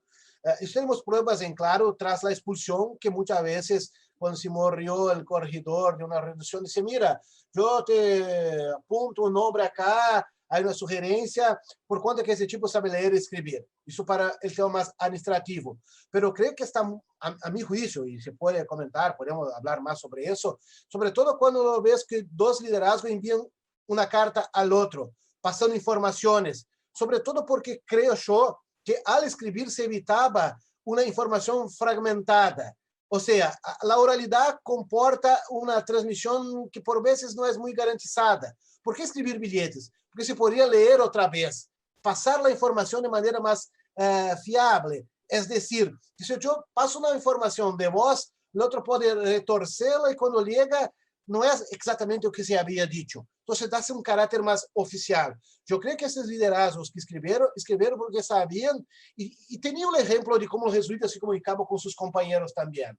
Entonces, creo que tenía un rol importante tanto en la precisión, la información ser más segura, garantizada, pero también porque uno podía leer a los demás. Hay muchas informaciones que han sido pasadas para leer en voz alta, para mantener la organización, el moral de la tropa, por así decir. Entonces, yo creo que sobre todo entre esos militares, el caso de Alejandro Muruari, que era un capitán, si el otro escribió porque sabía que él podría aprovechar mejor esta información. Entonces, a mi juicio, y por lo que pueda haber avaliado de todo el conjunto de documentos, es un conjunto que está claro, que hay una importancia por ahí. Y también el tema de conocer un poco del idioma del colonizador. Porque por ahí lo que importa es que no se va a perder con la traducción. Cuando yo presenté los dos documentos que escribió Japejú, yo creo que escribir en la lengua del colonizador también es decir, mira, nós temos nivel cultural tal y cual o mejor que de vosotros. Es decir, vosotros no están hablando con un tonto. ¿Sabe? Entonces, porque, bueno, por supuesto puede ser que había solo el secretario, pero yo estoy claro porque muchos problemas que hubo en el conflicto es que por veces se hacía traducciones a la ligera en el campo de batalla, quien hacía las traducciones eran soldados de Corrientes, por ejemplo, que conocían el guaraní, pero el guaraní que se hablaba en los pueblos de abajo, pero no tanto ese guaraní que es dicho el guaraní jesuítico, el guaraní misionero. Entonces, creo que por ahí se valora tanto utilizar la escritura como una capacidad distintiva, pero también de tener cuidado que dice el otro para no haber errores, confusiones y todo más. Muchas gracias, Eduardo. Por nada, gracias a vos. Acá Josefina pregunta si tenés alguna hipótesis sobre la no participación o la no expresión de esta reducción que mencionaste. San Borja. Sí, bueno, al parecer sí. Si vos tenés alguna idea de por qué no se expresó o no se manifestó. Bueno, hipótesis siempre hay, pero hay que buscarse la prueba, hay que ver si tiene valor o no. Bueno, una posibilidad que muchos ya han planteado es que San Borja era una reducción que tenía un barrio de indígenas dichos infieles. O sea, no es totalmente guaraní. Había mucha diversidad étnica adentro. Pero Japejú también la tenía por ahí. Eso es una posibilidad. Otra, quizás porque San Borja no tenía una estructura urbana, no el trazado, pero las construcciones, la iglesia, el cabildo y todo más, no era tan buena calidad. Quizás por ahí no iba a perder mucho. Y de igual, San Borja no tenía tantas yerbales, no tenía tantas estancias, no iba a perder tantas tierras. Esta es otra posibilidad. Y una otra que yo planteo, pero tiene que buscarse el nombre, hacer un cruce de informaciones, es quizás porque el cura ha sido muy eficiente en convencer sus catecúmenos. Es otra posibilidad. Tiene que ver que es el cura, si él tenía una buena onda con sus indígenas, es otra posibilidad. Habría que buscar la formación de este cura, a ver cuántos indígenas estaban por ahí, y es otra posibilidad. O otra posibilidad es que para salir de San Borja solo había que cruzar el río y volver a San Tomé. Era muy, muy sencillo darse la fuga. Tenerse un barquito, una canoa, cruzar el río y está al otro lado. Entonces, entre la noticia de llegar al ejército y fugarse, no tardaría mucho. No son varias posibilidades. Pero esta no escribió una carta, quizás porque el cura dijo, no vamos a escribir, o porque no llegaron a un consenso. Son hipótesis de trabajo. Pero quizás es un tema para uno trabajar y buscar otros datos. Por ahí, mirando la carta, que no hay, porque no hay la carta, ese es el tema, pero mirando lo que dicen los demás de San Borja. Porque muchas veces, cuando hay un indígena que era de las misiones y que está junto a los portugueses, en general es un indígena que sirve en San Borja. No sé concretamente, no tengo una explicación cerrada, pero hay algunas líneas de trabajo. Quizás hay que investir un poco más por ahí, Josefina. Franco Blanco pregunta, teniendo en cuenta la difusión entre las élites guaraníes de esta nueva tecnología, ¿hay ejemplos previos a 1750 de usos privados de la escritura? Bueno, Blanco, bueno. Sí, hay algunos, sí, pero todos muy, muy residuales, son vestigios, ¿no? Tenemos eso a través de terceros, como decía, el trabajo de Jarque. Jarque comenta de un indígena que tras escuchar los sermones escribió otra vez más ajustado al guaraní y lo regaló al cura. Eso ya para mitad del siglo XVII. O entonces tenemos un indígena más revoltosillo, Pedro Miboiguá, que escreveu vários bilhetes enviando a los indígenas de San Carlos, si me acuerdo bien, tras volverse de un viaje a Buenos Aires, dice, mira, los padres no tienen este poder todo. Nosotros es que tenemos más importancia acá. No tenemos los papeles en tal. Ese es el tema, o Blanco. Hay constancia de que ya utilizaban la escritura en siglo XVII, a través de varios informes, varias menciones, pero no tenemos acá justo esas evidencias en cuanto tal. Pero había, pero no podemos tener una idea más en concreto de lo que decían, del contenido en tal. Pero hay algunas muestras que por ahí se puede ver que esta práctica está muy alargada. Arranca con las primeras generaciones y se va desarrollando más y más, porque lo importante es tener claro que para tener un grupo, una élite, es necesario que tenga gente sembrando los campos, haciendo la recolecta de la yerba, gente que va a buscar el ganado. Es una sociedad organizada. Cuando se desorganiza, es que se pierde esta posibilidad de seguir con una estructura tan bien ajustada y que puede dejar unos reservados al trabajo más de escriturario en cuanto tal. Pero hay algunas pruebas, hay algunas muestras, algunas pistas, puede ser algunas huellas, pero no el conjunto. Quizás algo perdido en manos de algún coleccionista por ahí. Hay algunas cosas. Un ejemplo muy claro, no de documento indígena, pero es una polémica toda. Este diario de la guerra, de la segunda toma de Sacramento, es un documento que hasta el año 2000 estaba en manos de un coleccionista, Alejandro Lejía, si me acuerdo bien, pasó una copia a Bartolomé Meliá, que hizo una traducción de algunas partes, ¿no? El conjunto, y después este grupo de Kiela, vinculado al profesor Altun, hace una traducción crítica también del documento, y está nos punteando que no es un documento indígena. Yo, por veces, en algunas discusiones, planteo, bueno, no es indígena, pero tampoco es exclusivamente jesuítica. Es una fuente misionera, porque intervinieron varias manos allí. Hay borradores, hay otros papeles que se utilizó para llegar a la prueba final, ¿no? Para hacer el documento que se conoce. Entonces, por ahí se ve que hay otros documentos. El tema es que mucho que se conservó acá en la guerra es porque es un momento clave, es una amplificación del político. Hay otras fuerzas involucradas.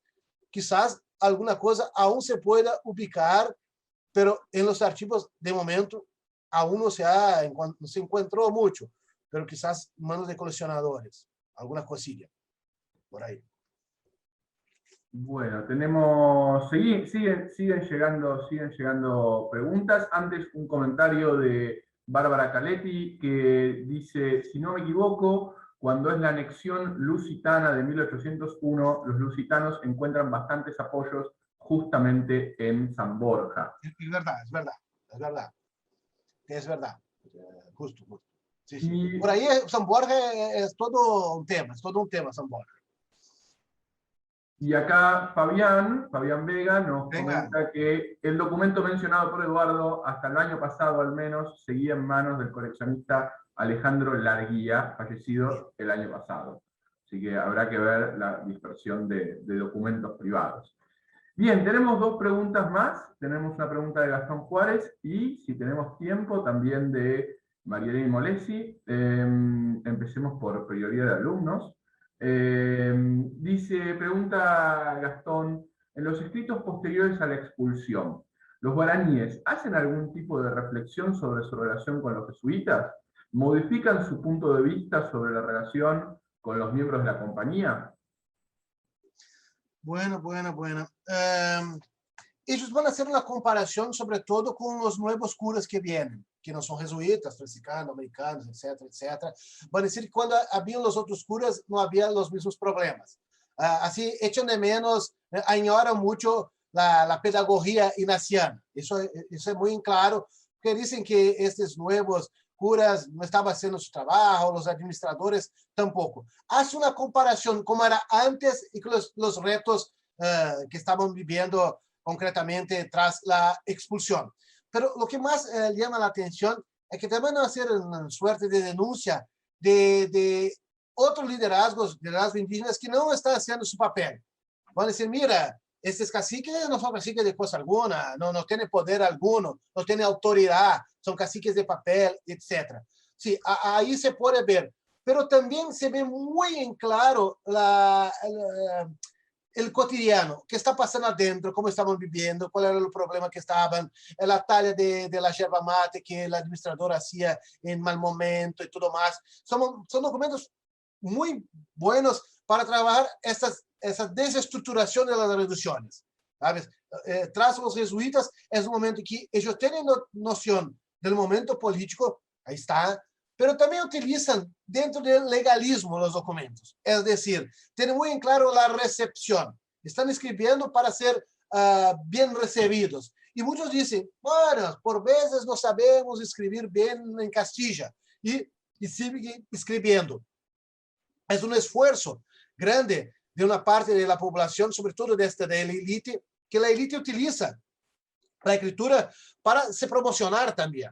Entonces, hay un corte porque la idea que se conoce de reciprocidad y redistribución se pierde mucho, porque un grupito ahí va a intentar utilizar la escritura para conseguir una posición más destacada.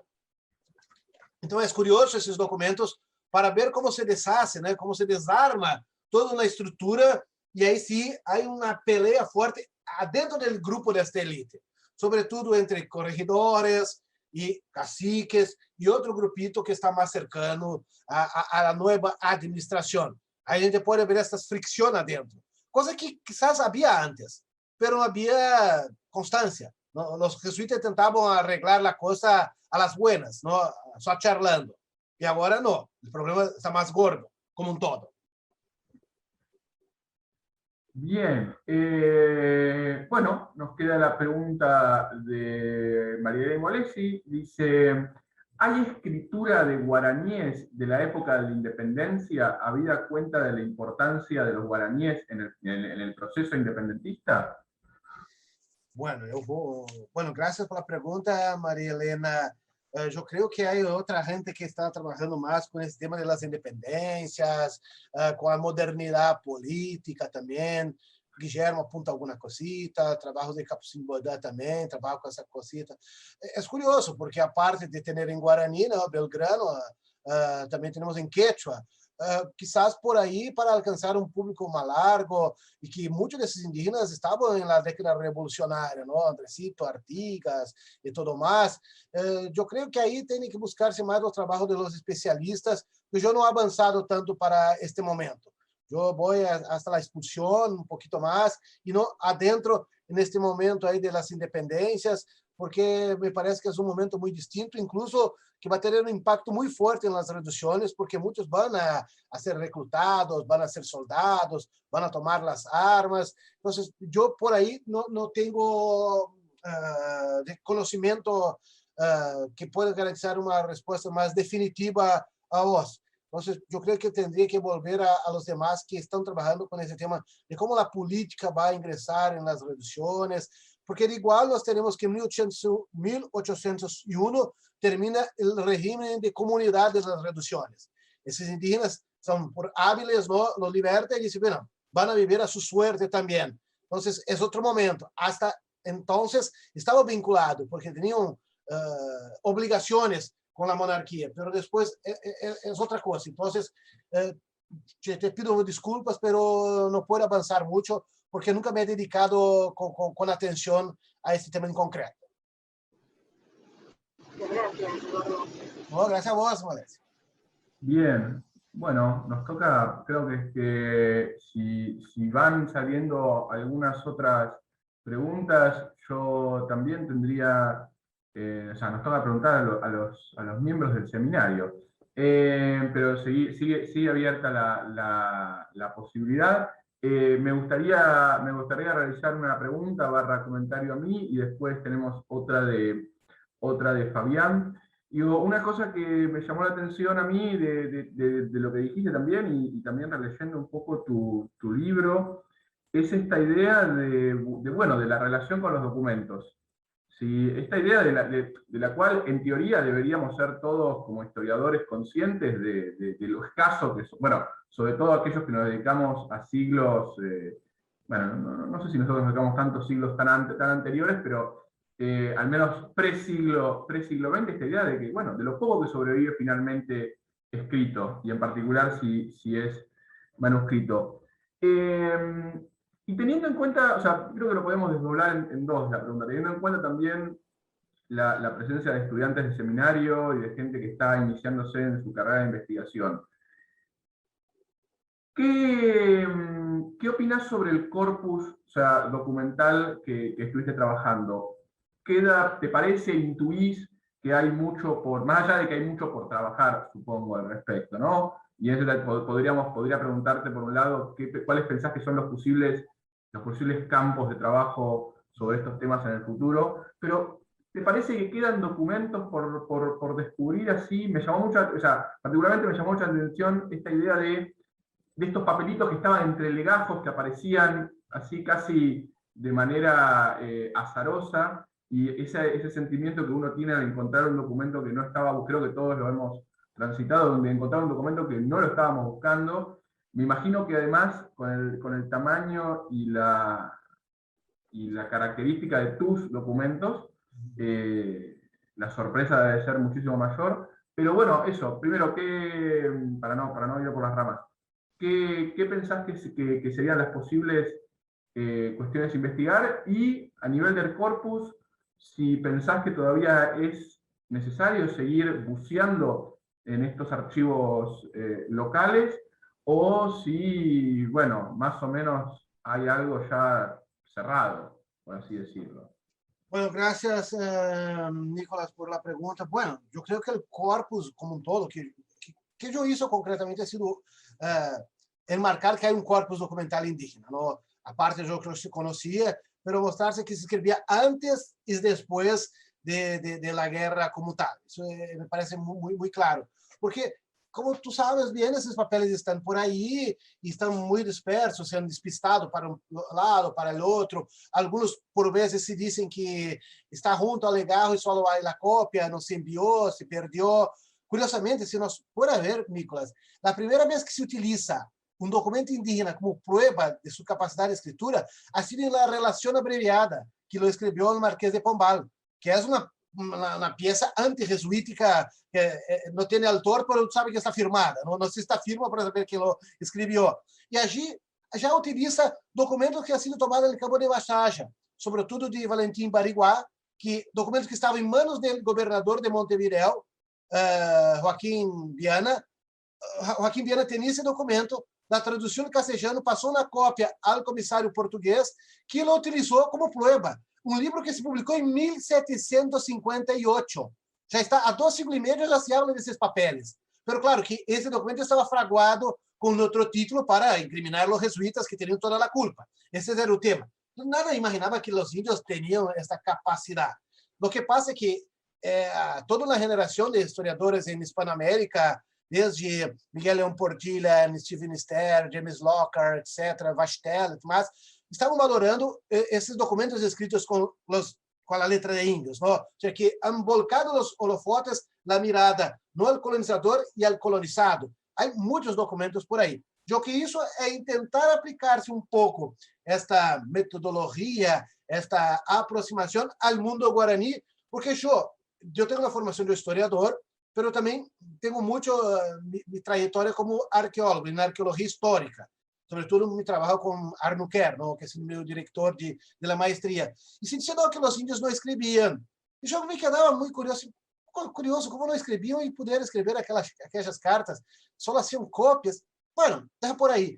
Estava fazendo trabalho no Archivo Histórico Nacional, isso em siglo passado, não vou dizer quando, não me vou entregar assim tão fácil, não? E encontro esse documento de Crisanto Nerendá. E eu não copiei. E dije, anos depois, aí lendo outros trabalhos, me dei conta, mira, ainda escrevendo em Mesoamérica, há títulos primordiais.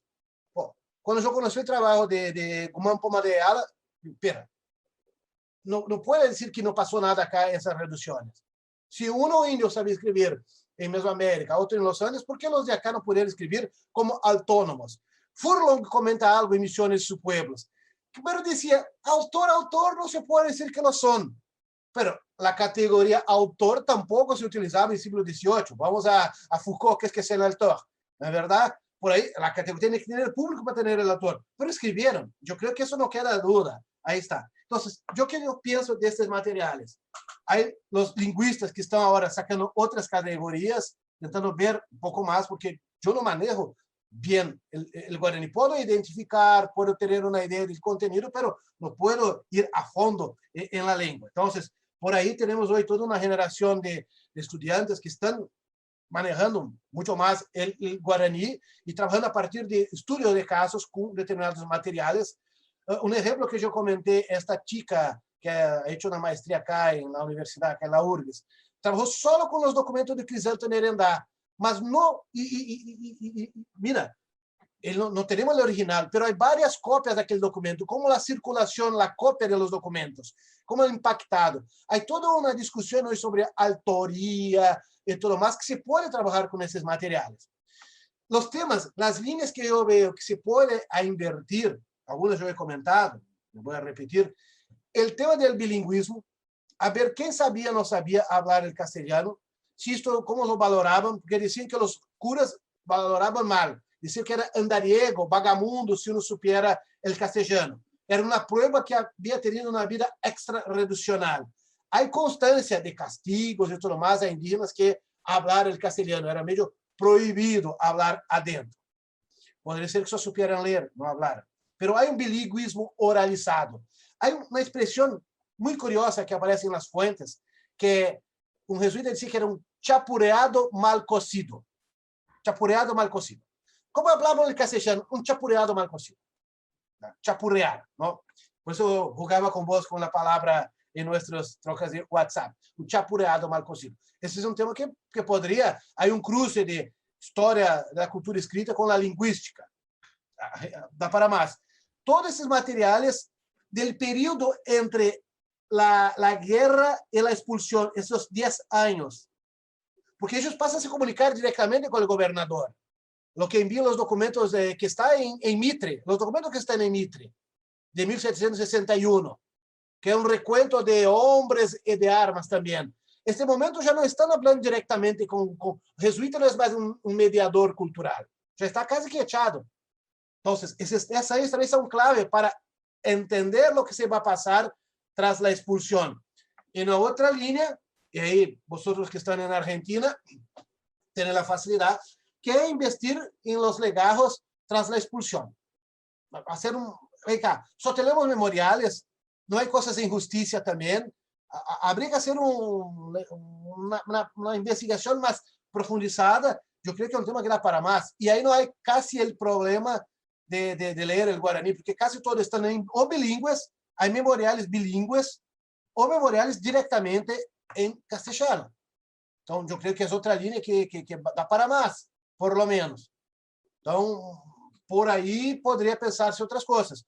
O entonces,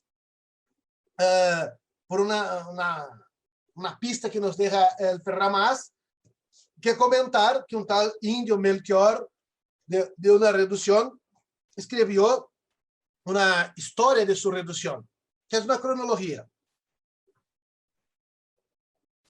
¿Por qué en este momento vamos a tener este tipo de escritura? ¿Por qué solo cuando las reducciones están en su ocaso, están viviendo su decadencia, es que se va a se preocupar en escribir entre comillas, una historia de un pueblo? Eso se puede cruzar, por ejemplo, con los materiales de México, que es Zomoc, que va a escribir para el siglo XVI, cuando una generación que aún vivió un poco la conquista está muriendo. Yo creo que solo se va a escribir una historia de una reducción cuando se da cuenta, la historia que yo viví está se perdiendo. Hay que dejar constancia para las demás generaciones. Por ahí se podría también pensar una línea de investigación. Por ahí. Bueno, así son las más evidentes acá, ¿no? Por supuesto hay otras, pero ahí habría que tener una formación para extraer más de esos materiales. Como con las bibliotecas, los impresos también. Bien, bien. Bueno saber que siempre hay más trabajo para hacer cuando abran los archivos post pandemia. O sea, los tenemos cerca, pero estamos tan lejos como vos de esos No, archivos. para todos, está inaccesible. Bien, y creo que nos queda un tiempo para la última pregunta de Fabián, que te pregunta si tu investigación en general a nivel personal empezó con una pregunta sobre la escritura en sí misma o con una pregunta sobre la guerra guaranítica o la agencia indígena, y desde ahí descubriste la importancia de la escritura. ¿Cómo fue ese proceso, quizás, te está preguntando Fabián? No, bueno, Fabián, gracias por la pregunta. Sí, la génesis de la idea, ¿no? ¿De dónde viene la génesis? Bueno, te puedo decir que quizás la primera posibilidad, la duda, la primera duda, no la pregunta, la primera duda ha sido haciendo trabajo de archivo. Cuando en el archivo lo encuentro, este documento de Crisanto Nerandá, y me quedó muy curioso. Digo, mira, un índio escribiendo, mesmo que sea una traducción, ¿cómo puede? Pero yo estaba en aquel momento haciendo la maestría y el tema era el trabajo indígena. No me servía concretamente para la investigación, pero me servía para la vida. Y lo apunté por ahí. Cuando yo empecé a dar clases y leyendo más sobre historia de América colonial, esos clásicos todos que uno tiene que conocer, yo me di cuenta que había esta presencia de la escritura en otras comunidades. Ahí me planteé la cuestión, si hay para otros, ¿por qué no hay para las de acá, para las reducciones? Así está el marco. Pero tenía pocas pruebas aún. Ahí entonces de irse al archivo, AGN, y también buscarse otros trabajos que estaban trabajando con esos textos, ¿no? Trabajo, por ejemplo, de la propia Bárbara Ganson. Meliá después, Meliá había trabajado, pero para el tema de la lingüística. Los pioneros en manejar, ubicar, catalogar esses documentos são os linguistas, não? É verdade, desde Morinillo, Marcos Morinillo, depois o próprio Meliá, é que me di conta que habría mais. Então, o tema empieza com a dúvida e, sobretudo, por minha formação, que dizia que não havia esses documentos. Por isso, fazer trabalhos de arqueologia, para tentar entender a indígena por a cultura material. Mas havia uma cultura escrita para tanto. Teníamos o tema de las bibliotecas, teníamos algumas obras, a imprenta, não conhece de sobras, é verdade, mas sempre de uma pergunta, como ha sido possível? Quem sabia? Só o que estavam vinculados a los jesuítas, a um grupo maior. E a parte que me dei conta que, mesmo que seja um grupo pequeno, a escritura tem um impacto sobre toda a coletividade. E o primeiro material que uno vai ter contato com a escritura são os listados. Aí me fui a ler Jack Good, foi a ler outros, trabalho desde Roger Chartier, pero sobretudo a Porter Buenos, desses trabalhos que fazem os investigadores em Espanha. Está muito desenvolvido o tema da cultura escrita no marco de uma sociedade de antigo regime, sobretudo no siglo de ouro. E, sobretudo, as escritas populares, o aporte que me apresentou Antônio Castilho Gomes, que tu lo sabes bem o motivo, não? Porque Antônio não está tanto em uma elite, não está preocupado. Ele dizia que trabalhar com a epiderme na escritura é muito fácil. O difícil é a gente del comum, que deixa pouca constância. Então, por aí. Então, ha sido neste momento. E também alguns trabalhitos aqui de Brasil, como João Hansen, não? Que trabalhou com alguma coisa, mas sobretudo com o Gregório Guerra de Matos, El Boca del Infierno, que esse tema, uma coisa era que se escrevia para se ler, e outra porque a leitura, tu sabes, pode ser ocular, a leitura em voz alta ou a leitura individualizada. Então, todo este marco do mundo da cultura letrada ocidental ha sido importante. Pero sí, nació de preguntas, de dudas que me apresentaban entre cómo se explicaba la historia de las reducciones y las pruebas que yo encontraba.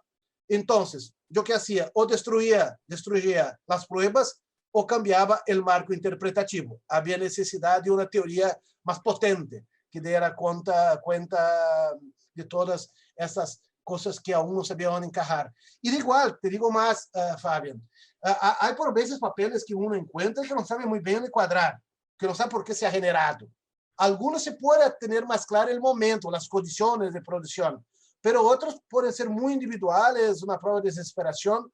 Yo tengo materiales aún guardados acá que aún estoy buscando una explicación o intentando entenderlo en un contexto más apropiado.